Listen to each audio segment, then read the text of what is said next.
शेतकरी शेतमजूर निराधारांनी आपल्या विविध मागण्यांसाठी तसेच शेतकरी नेते रविकांत तुपकर यांना अटक केली म्हणून लातूर येथील हरंगूळ रेल्वे स्टेशन येथे रेल रोको आंदोलन केले। यावेळी शेतकरी नेते राजेंद्र मोरे यांच्या नेतृत्वात हे आंदोलन करण्यात आले। पोलीस प्रशासनाने वेळीच हस्तक्षेप करत सर्व आंदोलकांना ताब्यात घेतले। आमच्या मागण्या अशा आहेत की गेल्या 3 महिन्यापासून शेतकऱ्याच्या सोयाबीनला 9,000 रुपये भाव मिळाला पाहिजे, शेतकऱ्याला 100% पीक विमा मिळाला पाहिजे आणि शेतकऱ्याला जी सन्मानाचा न्याय मिळाला पाहिजे, घामाला दाम मिळाला पाहिजे म्हणून रविकांत तुपकर साहेबांच्या नेतृत्वाखाली 3 महिने झालं बुलढाण्याला मोर्चा झाला, मुंबईला मंत्रालय ताब्यात घ्यायचं आंदोलन झालं, नागपूरला हल्लाबोल आंदोलन झालं, पण काल औषधाला आक्रोश मोर्चा झाला।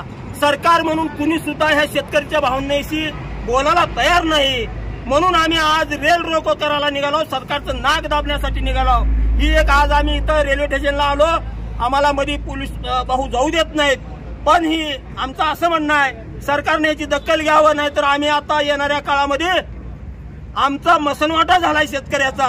या सरकारला खुर्चीवर बसण्याचा नैतिक अधिकार नाही, कारण काय या सरकारनंच म्हणलं होतं की शेतकऱ्याचं उत्पादन दुप्पट करू, दुप्पट तर केलंच नाही, निमपट सुद्धा झालं नाही। कांदा टाकून द्यायची वेळ आली आहे, सोयाबीनचा उत्पादन खर्च 7,000 क्विंटल आहे आणि भाव मिळतो 4,500 रुपये।